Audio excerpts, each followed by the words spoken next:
Hello, I'm Rachelle Grossman, and this is Your Voice, a new WGCU initiative that started this past Monday, where we take 1 week and focus all of our media streams, radio, television, and our website to one topic of concern to Southwest Florida.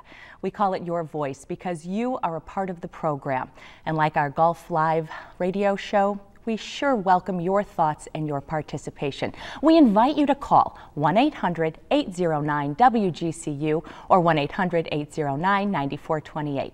Tonight, we continue our in-depth look at Immokalee, Florida. We're examining this area, just a short drive from Fort Myers and Naples, but certainly unique in so many ways. Immokalee, Florida is a place rich in history. It's also a place ripe with a culture stemming from an agricultural history that accounts for millions of dollars worth of business. Every year, thousands of seasonal farm workers come to the area, not only contributing to the community's culture, but also imparting some unique social justice challenges to the area. Field laborers have long been recognized as an impoverished group, earning an honest yet low-income living. Most have little or no formal education. Historically, many of these workers have led a migrant life, following the harvest state to state. Consequently, housing is often limited to one-room homes and trailers, housing most Americans would deem substandard.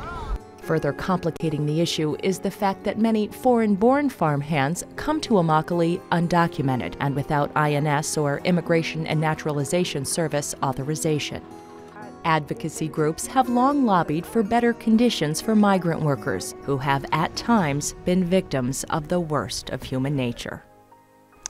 As one Florida prosecutor put it, Florida is ground zero for human trafficking or modern-day slavery.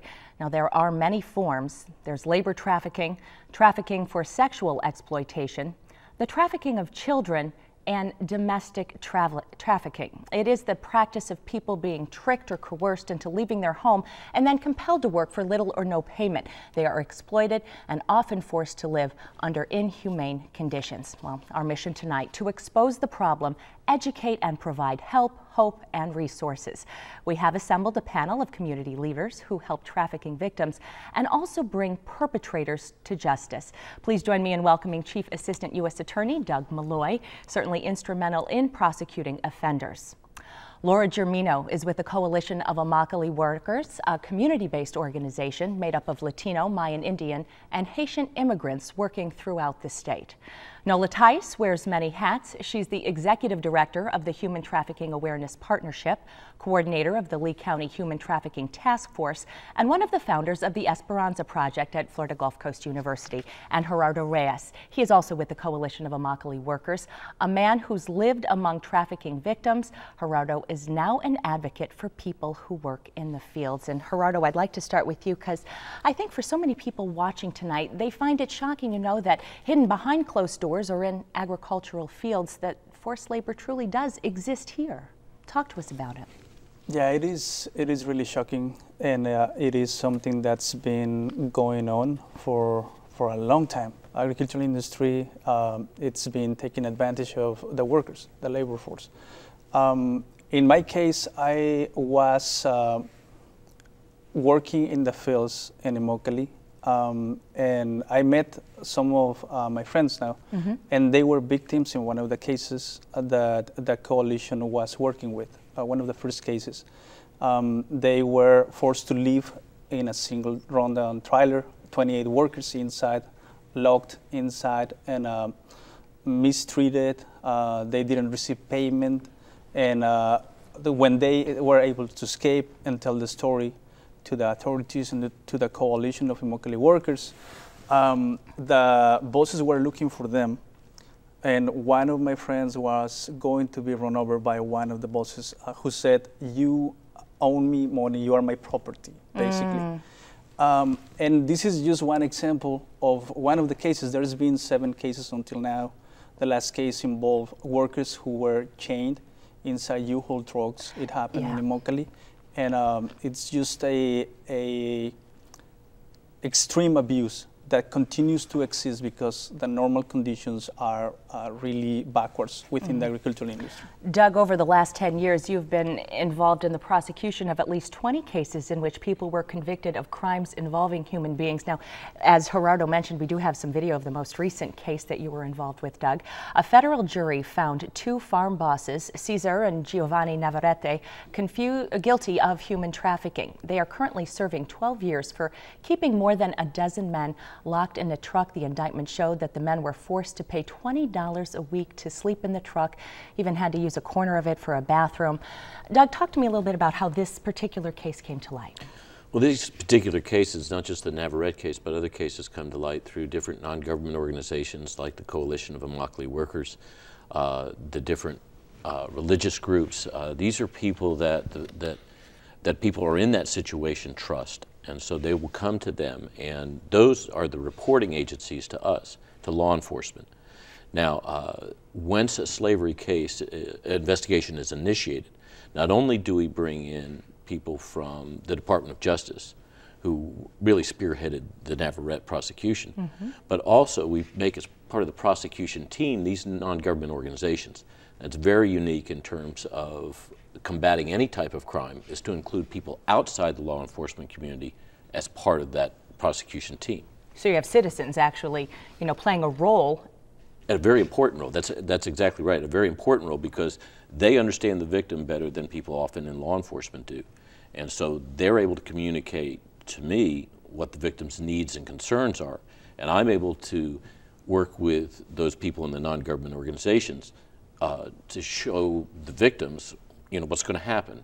How do you testify? What things go on in the courtroom? And so their role is not just important, it's vital. How prevalent is the problem here? Well, the problem is really worldwide. One of the reasons we have so many cases in Southwest Florida is because we have a heightened community awareness. Groups like Zonta, religious groups, again, the Coalition, but different groups have come together and have a heightened community awareness so that they recognize the problem. And there's a lot of education and training that we do. Southwest Florida is actually used as an example throughout the country to show what a heightened awareness can be. We do have some sobering statistics we'd like to share with the viewers. Florida ranks among the top states in the number of people being trafficked, and according to the CIA worldwide, there are as many as 800,000 human trafficking cases taking place at any one time. Now in the United States, that number is 15 to 17,000. Nola, I know you two work closely with Doug, helping to identify the victims and really helping the community become more aware of the problem. I think it's probably more accurate to say that the community does the work. Really? What we do is educate the community so that they can do it. They're the ones who are finding the victims because they become sensitized to the issues.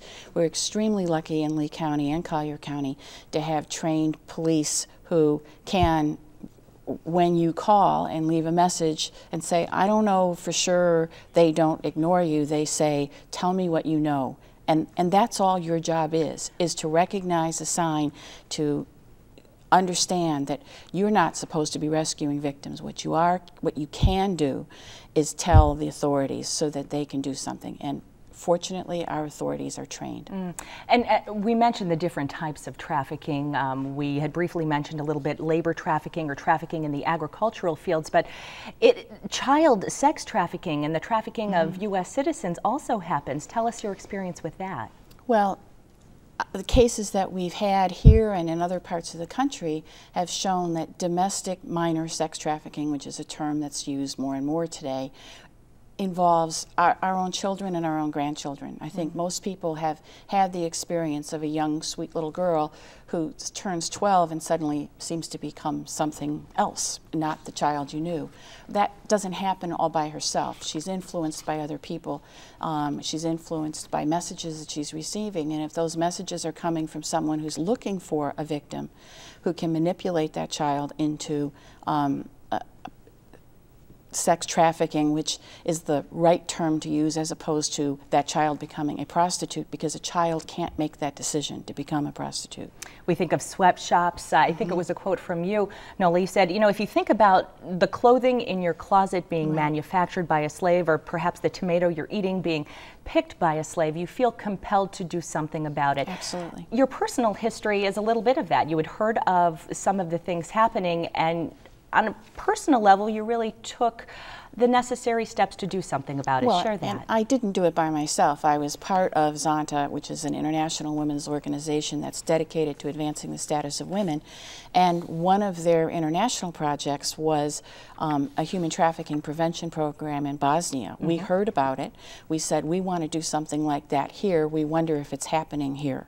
And of course, we found out that it was happening here, and we were very lucky that we went and approached Sheriff Scott, who had just been elected, and asked him if he would allow us to organize an event, but it had to be under his name, because who were we?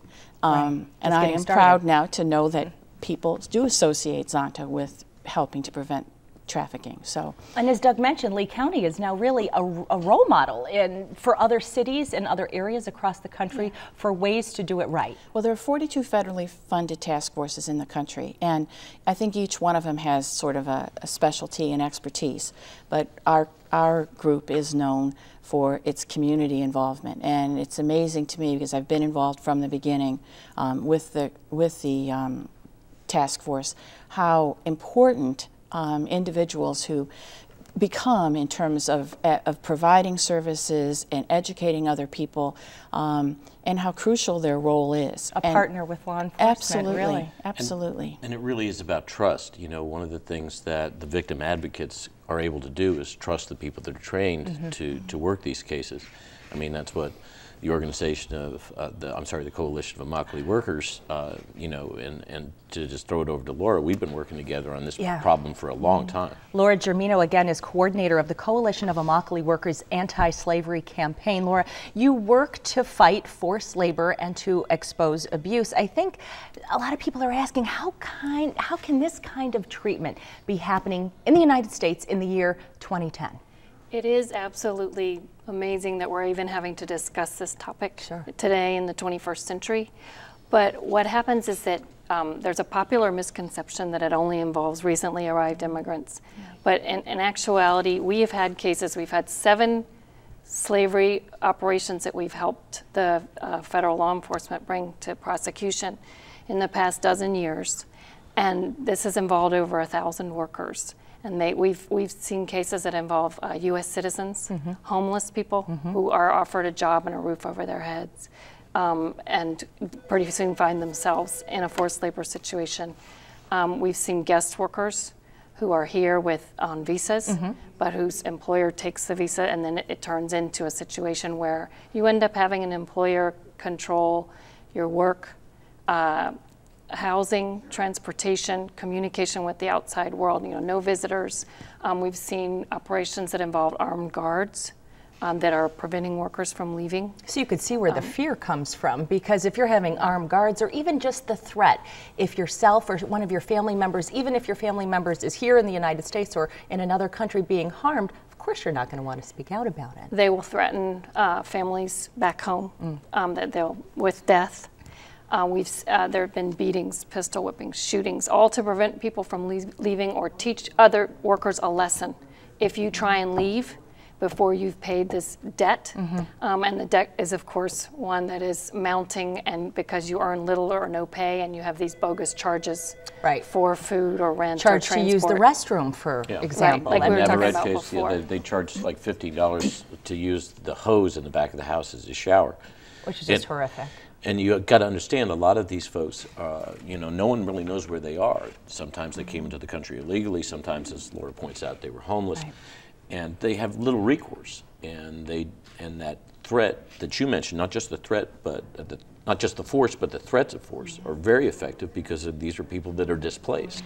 And because this is your voice, and because for this topic in particular, we want the viewers to become aware of the topic, there are indicators, warning signs, if you will, that people can look out for in people they may just run across in wherever they are in their day-to-day life. And we have a nice graphic we've put up.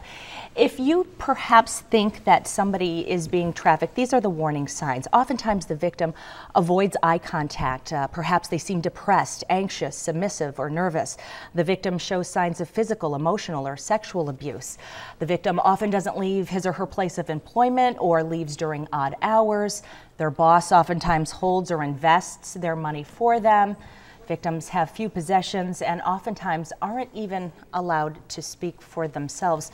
Laura, in addition to the work you do, I know the CIW is a founding member of the Freedom Network USA. It really is this national network that empowers victims. Talk to us a little bit about that. Well, we are founding members of the Freedom Network, which started back when, in the early 90s, we've been working on these cases since the early 90s in Florida, and there was also non-governmental organizations, NGOs, in Los Angeles, New York, and other areas who are working on cases involving Thai workers in the garment industry in California or Chinese workers in sweatshops in New York.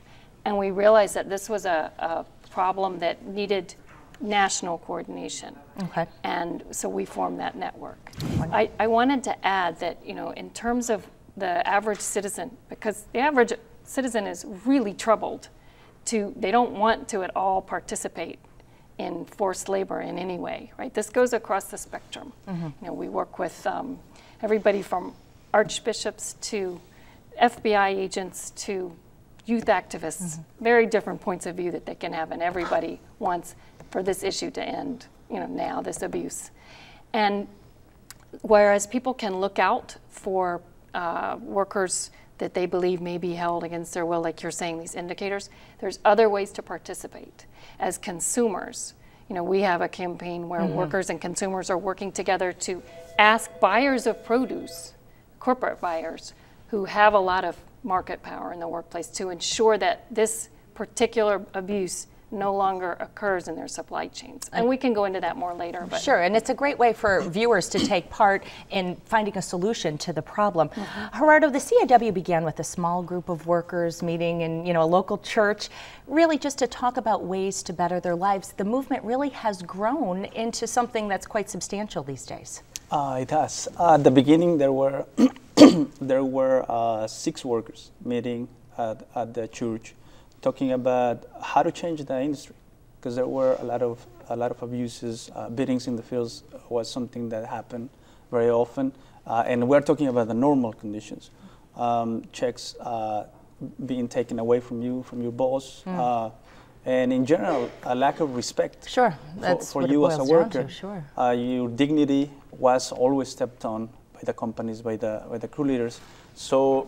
And then the cases of slavery came to light, brought to the attention of the public by the CIW.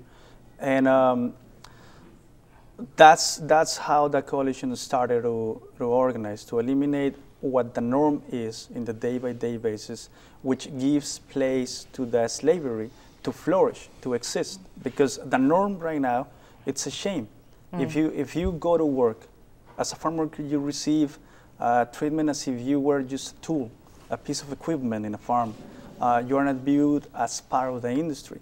And then the wages have been stagnant for how long? Like 3 decades now. This is the norm, and it needs to change through the campaign for fair food that we've been creating, basically, to bring buyers to be part of the solution. We've been able to create new possibilities for a different way of producing food.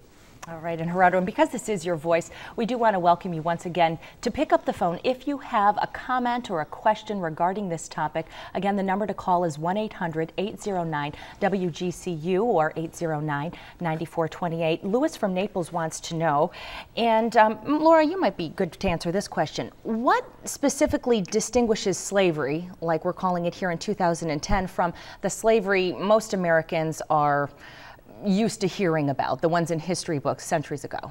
Well, I'd like to talk a little bit about it, and then I think probably Doug has something to say.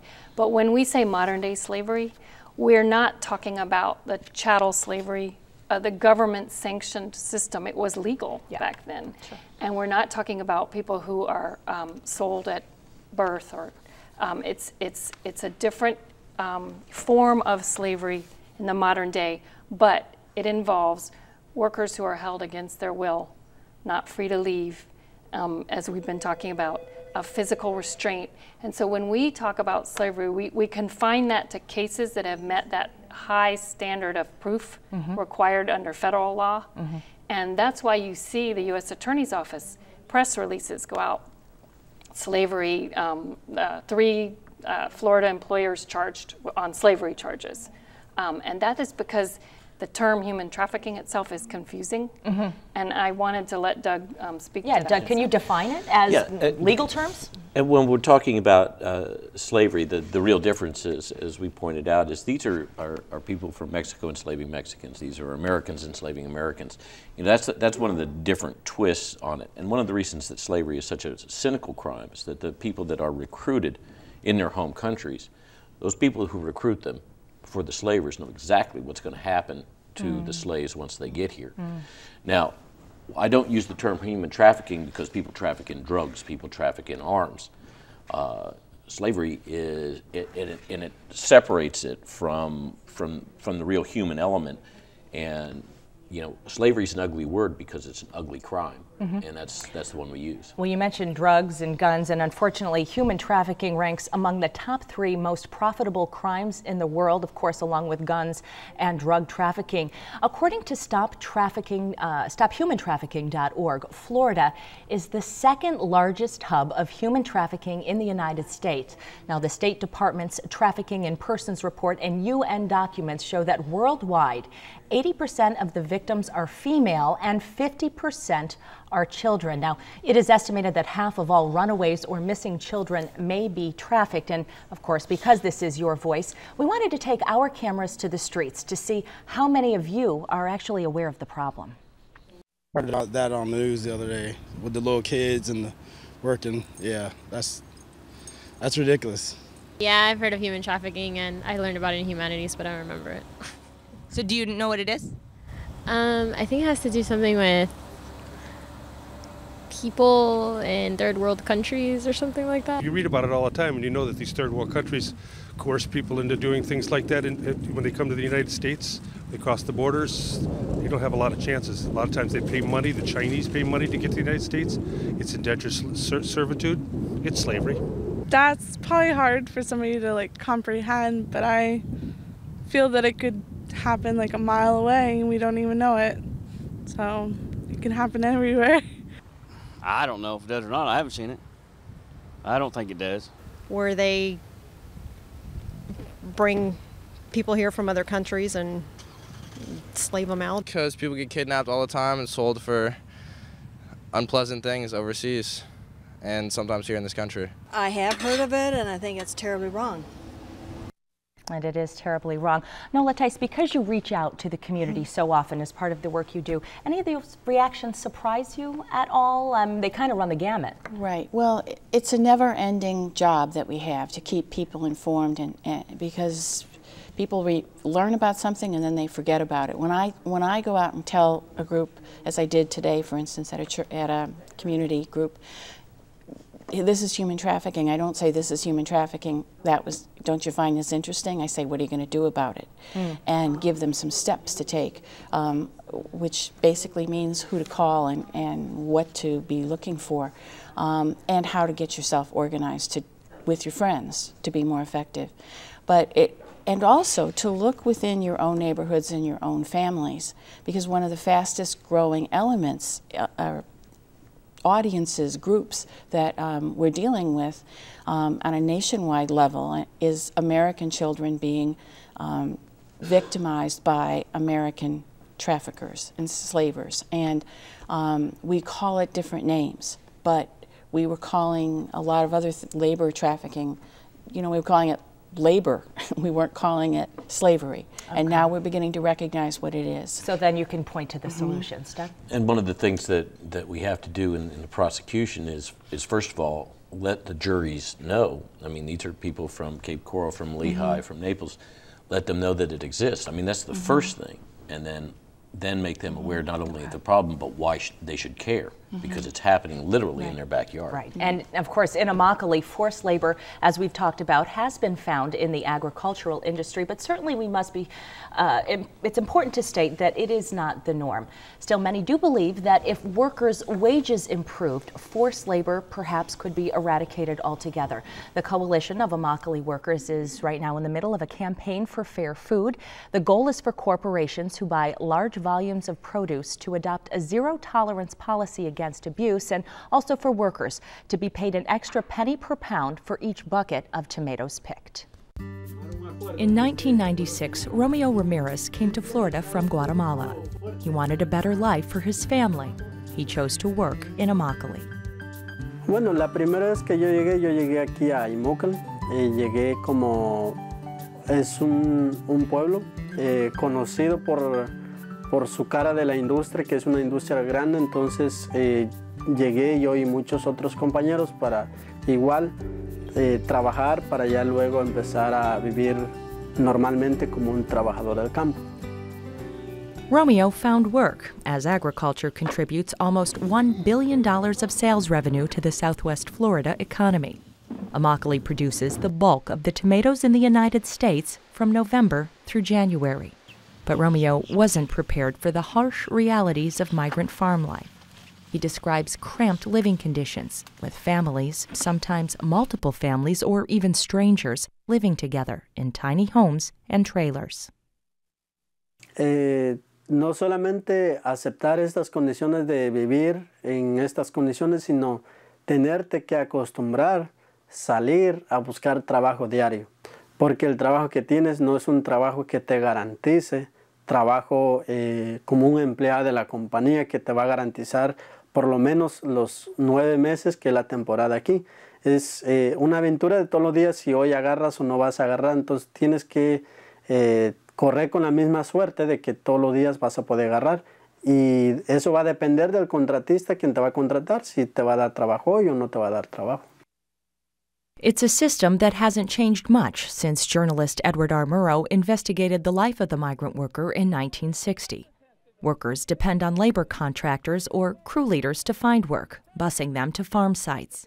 This broker isn't hired by the grower, but provides an easy way for farmers to get the seasonal labor they need for the short time they need it, at low cost.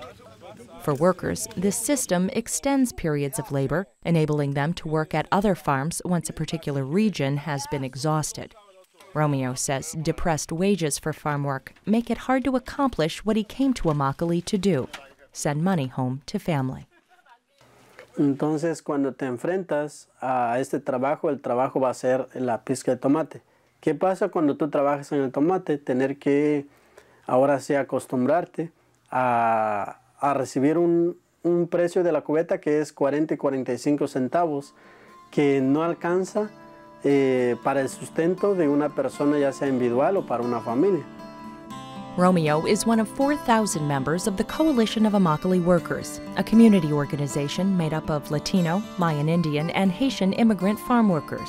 The CIW works to improve conditions for laborers and to bring an end to any workplace violations that at their worst include indentured servitude or forced slavery in the fields committed by some corrupt labor contractors. Together with Interfaith Action, a student alliance, the CIW has launched the Campaign for Fair Food, demanding a wage increase of a penny per pound for tomato pickers. They are also pushing for businesses to accept a code of conduct to discourage any worker abuse. The rate that most tomato pickers receive is just 40 to 50 cents for every 32-pound bucket of tomatoes. And back in 1978, workers also earned 40 cents per bucket. And so if you think about inflation back in 1978, 40 cents went a whole lot farther than it does today. Brigida says the campaign focuses attention on large producers of tomatoes, retail companies who buy them in bulk. The CIW is organizing public demonstrations in an effort to put pressure on retailers. This vigil was aimed at the public supermarket chain. And so the idea of the Campaign for Fair Food is that the large buyers, who are really the ones who are benefiting from the farm workers' poverty, should rectify that by paying an additional penny more per pound that would go directly to improve farm workers' wages. A spokesperson with Publix says the supermarket chain doesn't want to become involved in a labor dispute that should be settled between workers and growers, and that they don't set the market value nor determine the price of tomatoes.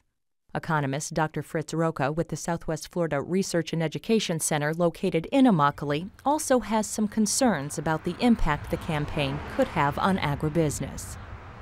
My concern is that many of these agreements have been agreed to simply to avert or avoid negative PR. It's pretty ugly, it's pretty unpleasant to see a bunch of protesters outside your restaurants claiming that you abuse or facilitate or enhance farm worker abuse. So it becomes a very easy business decision to say, well, okay, we'll just pay the penny a pound, and we can then claim a little good PR on that front. But over time, if there's no sustaining economic reason to keep that agreement going, then these companies are going to be looking elsewhere to buy their tomatoes, and ultimately the farm workers that are being employed in South Florida are not going to see the benefit. The CIW has announced a three-way agreement between themselves, Compass, and East Coast growers for improved conditions. Compass, one of the largest food service companies in the nation, agreed to pay the extra penny per pound. And it's really exciting news, and part of the reason it's so exciting is because for the past 2 years, the Florida Tomato Growers Exchange, which is a lobby group for the tomato industry, has essentially halted the passage of the penny per pound from the companies to the workers through threats of a fine if the tomato growers would pass that on. Jordan Buckley of Interfaith Action says the campaign is seeing some change in the industry. Right now we have McDonald's, Burger King, Subway, Whole Foods, Taco Bell, Pizza Hut, KFC, Long John Silver's. All of them have signed agreements with the Coalition of Immokalee Workers with an agreement that ensures that workers are paid a fair wage, and also that there's a code of conduct which would ensure that if any sort of severe labor abuses take place, there would be a market consequence for those growers guilty of those abuses. Jordan believes it's essential for people to think about where our food comes from, and the farm worker enduring long hours for low wages, making sure that this produce gets to our dinner table. As for Romeo Ramirez, he's also a DJ at a radio station run out of the CIW headquarters. He hopes to be a mouthpiece for change. Bueno, todo lo que la gente le gustaría ver es que en un futuro el trabajo, la mano de obra agrícola, que hoy en día no es una mano de obra reconocida como un trabajo normal, está visto por nuestra población un trabajo de tercera clase, cuando la realidad de esos trabajadores son lo más importante para el sustento de toda la nación. Entonces, and Gerardo, I'd like to ask you now, where do you stand? Where are we now with the campaign for fair food? Can you give us an update? Sure. There are 7 corporations right now that have signed agreements with the Coalition of Immokalee Workers, and there are 3 farms that are willing to participate, that are working with us actually. Among them is East Coast Packers and Growers, which is the 3rd large producer of tomatoes. There's also Lady Moon Farms and Alderman Farms that are the biggest in the world of organic production of tomatoes. Ready to implement. They are working with us. They are letting the penny per pound go through. And we have, among the corporations, we have Taco Bell, McDonald's, Burger King, Subway, Whole Foods, Bon Appetit, and the last agreement was signed with Compass. Can we talk a little bit about how much this extra penny per pound will actually equate to a raise for the workers? I have on a good day, a worker can harvest about 125 buckets. The buckets are heavy. They weigh 32 pounds each. So when you're doing the math here, how substantial of a raise is this penny per pound? Right now you are receiving 40 to 45 cents per a bucket of 32 pounds. Same wage since 1978. What the agreement establishes is an increase of 1 penny more per pound, which means 32 cents depending on the company where you are working with. If you pick tomatoes for any of the buyers, then they have to pay the increase, and it goes to the workers. And does it double their wages from what they're getting now? It almost doubles it. Okay, so it's a substantial increase in pay for Yeah. them. If you think about it roughly, if you're getting 40 to 45 to 50 cents a bucket, you know, since for the last 30 years, when you add 32 more cents to that 32-pound bucket, then you're up to 75, 77 cents a bucket. It's extremely significant. Workers are living on the margin as it is, and this just brings up people really commensurate with inflation. Well, of course, agriculture is a multi-million-dollar industry in Immokalee, and we wanted to hear the voice of the grower as well. It should be said that no grower has ever been found guilty of any human trafficking violation. I talked with Bob Spencer, owner of West Coast Tomato, for the grower's perspective. Most of the tomato operations that are members of the Florida Tomato Growers Exchange have expressed a willingness to participate in the penny-a-pound pass-through, so that any of our customers that want to pass through an additional penny a pound for the workers, we will pass that through our payroll process and distribute that money to the workers that participated in picking the tomatoes. We as an industry cannot exist without our partners, the workers. We can have grand plans for planting tomatoes and harvesting them, but we can't get a thing done without the workers.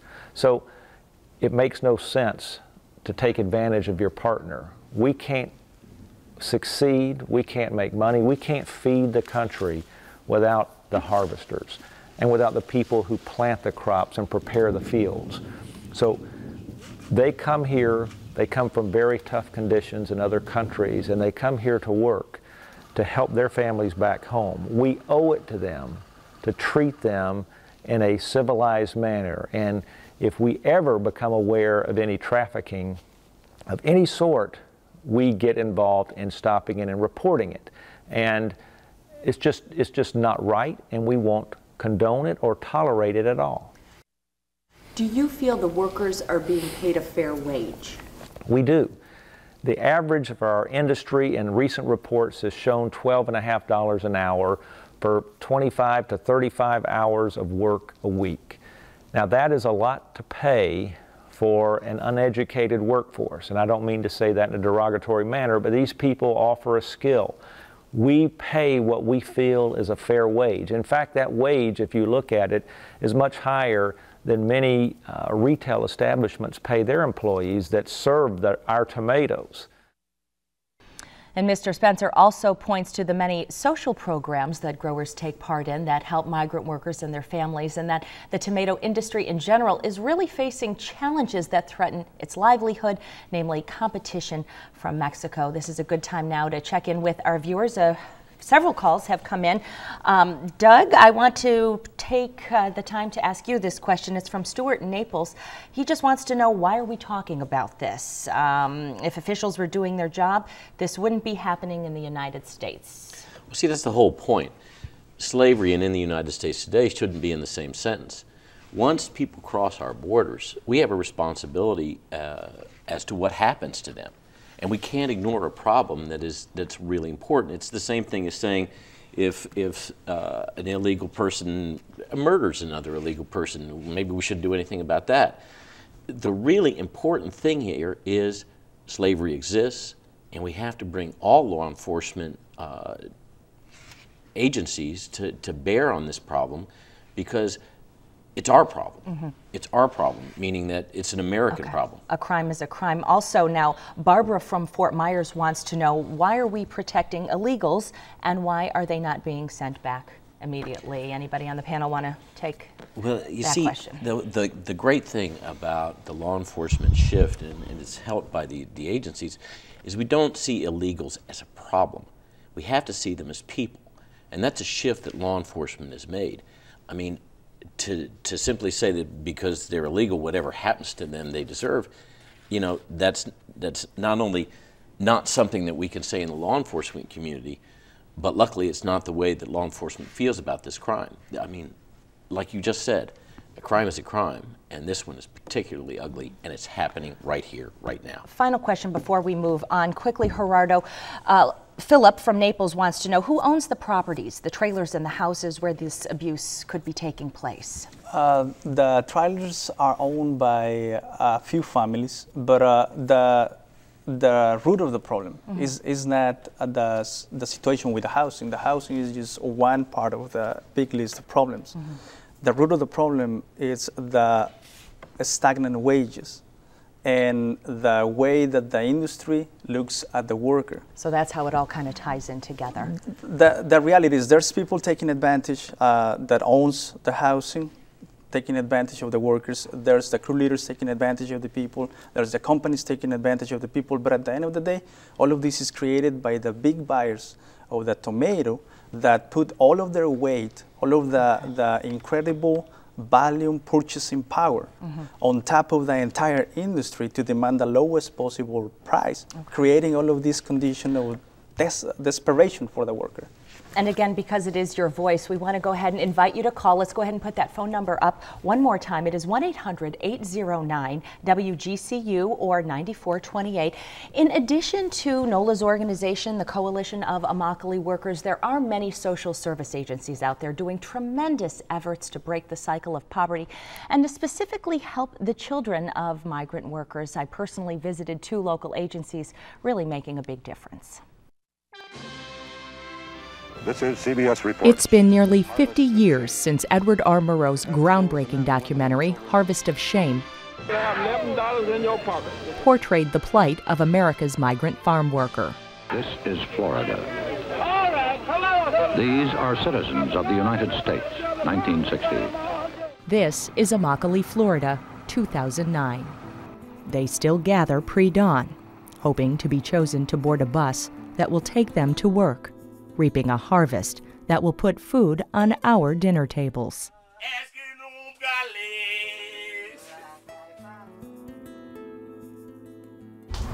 Hello, Hilda. ¿Cómo estás?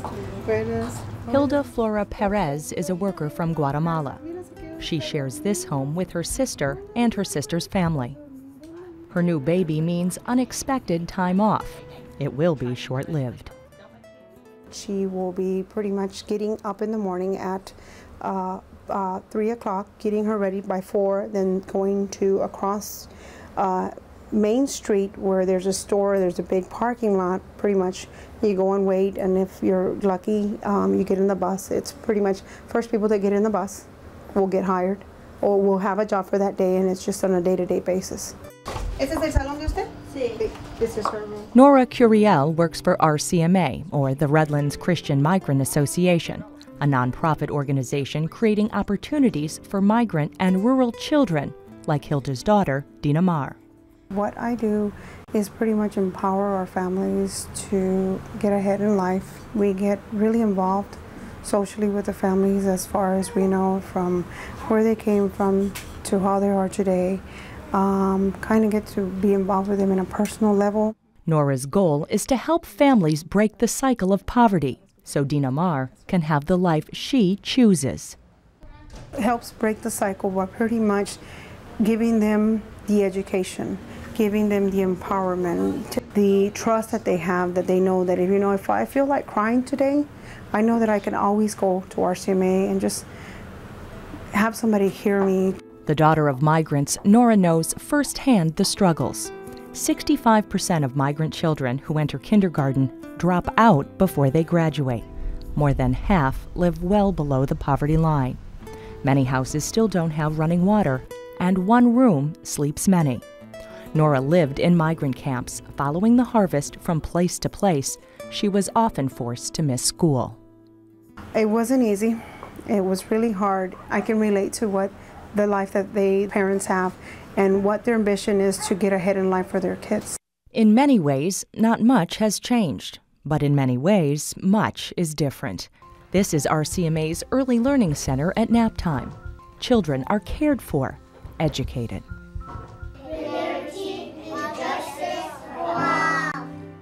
From 75 kids in 1965, RCMA has grown to 8,000 children in child development centers in rural regions across the state.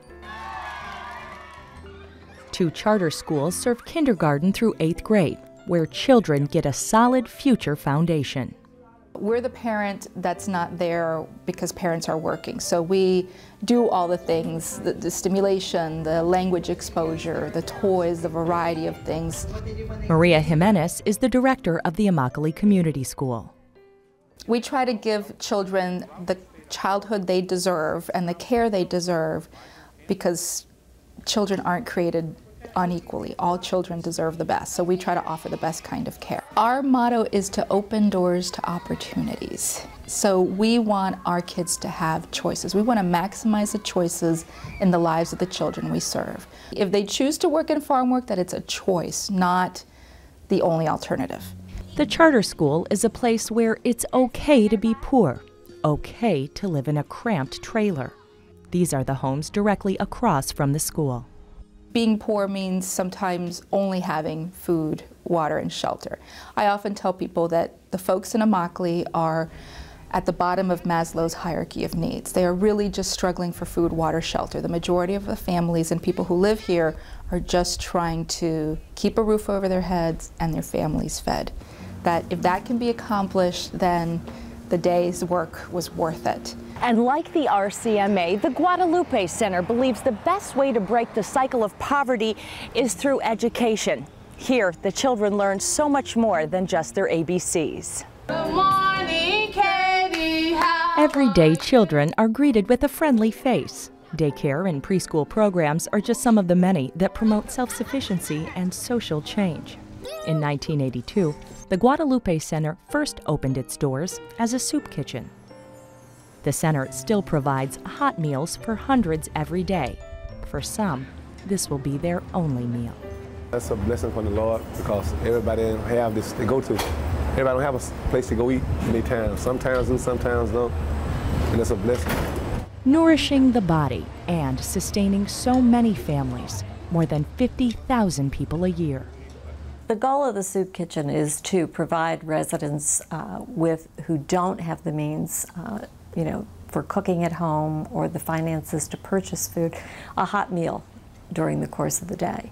And we also have bread and baked goods that have been donated by some of the large grocery chains that they're able to take home with them. Terry Aviles is Guadalupe's Client Services Director. Also the daughter of migrants, she remembers what it's like to feel hungry. There was times that we didn't have food in the refrigerator, and my sister and I, we fought over food. And so that's, when I think about it now, it's sad. But at the time, that was our way of life, so we didn't know any better. More than a meal, the Guadalupe Center also has a shower and clothing program. It's a very basic need that so many people take for granted, that they can, run in and take a shower, change their clothes. And for a lot of residents in Immokalee, they don't have that luxury. The center is also home to Southwest Florida's largest Thanksgiving dinner, providing a hot meal to about 4,000 who start lining up at daybreak. A back-to-school shoe program, made possible through community donations, kicks off the school year. For older kids, a high school tutor program helps reinforce the center's academic foundation. Students like Juanita Meza earn money mentoring younger children. In turn, Juanita received scholarship money and after earning a college degree, returned to Guadalupe to work. Her cycle of poverty is broken. And I try to encourage the younger people that are within my community to, go for such a program, because you benefit so much from it. And they really, really need this help. So that's where we came in and, we helped them with whatever, I guess, give them more confidence in what they're doing. I realize that it is very, very important to reach those children first, because in the end, they're the ones that are going to grow up, and they're the ones that have the potential of breaking that cycle. So now, looking back, I think to myself, boy, that is the key. That is the key to breaking the cycle of poverty. It really is. Both the Guadalupe Center and RCMA rely mostly on community donations, but the need remains great. Poverty is hard on kids. It certainly limits your access to health care. It limits your access to certain nutrition. It limits your access to recreation and leisure. You know, our kids don't have summer vacations. Our kids don't have piano lessons. Our kids don't go to soccer practice. We need people in the fields to work. We need agriculture. Don't get me wrong. That's what they used to say. We need that. But you choose the life. You want that kind of life, or you want a better life for yourself and your future kids. It's all about choice. It's about choice.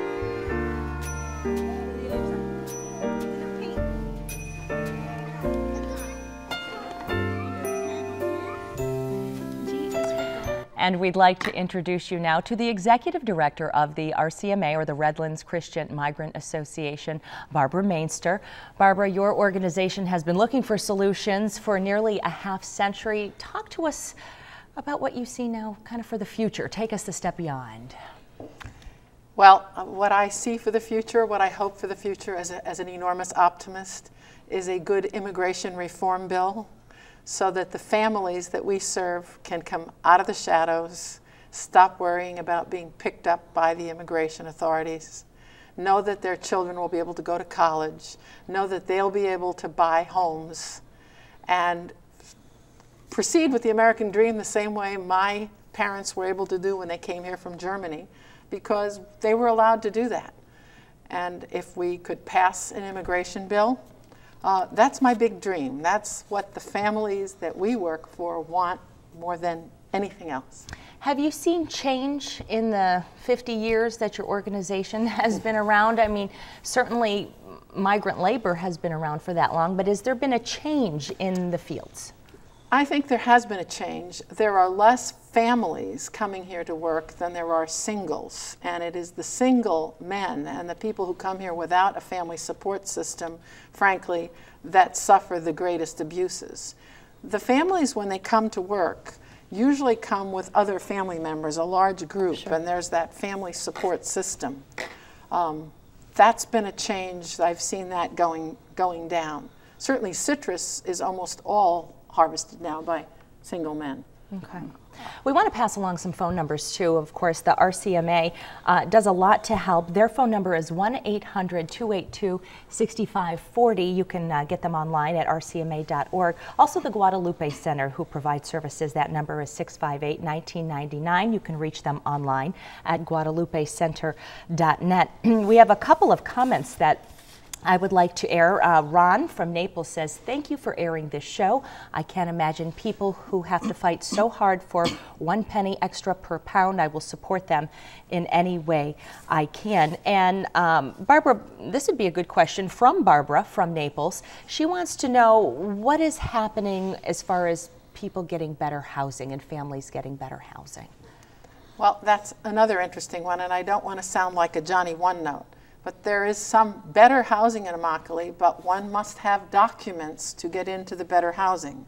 So Farm Worker Village, which is USDA, built by the United States Department of Agriculture, if you don't have documents, you don't get to live there. So there are some wonderful collaborations with the Immokalee Nonprofit Housing and the, oh boy, I'll get in trouble if I get the name wrong, but with the other housing groups that are working together, Rick Heers and his I Hope.